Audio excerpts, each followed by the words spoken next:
tanong ko, no, nahuli na po ba kayo? Marami. Kasi kung ako yung nandiyan ng feeling na siya bawal, alam naman natin bawal yan.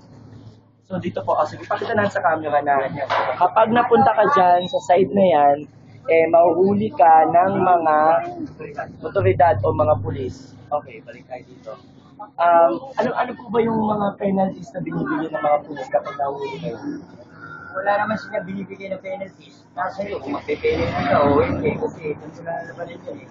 Kung na-penalty ka, mababawi yung paninda mo. Ngayon, kung hindi ka na magpe-penalty, embargo na yung paninda mo. So kinukuha nila lahat. Confiscate yun. Pero kapag, halimbawa po, kapag nung nahuli po kayo, based po sa experience nyo, nung nahuli kayo, ano pong ginawa ng mga pulis?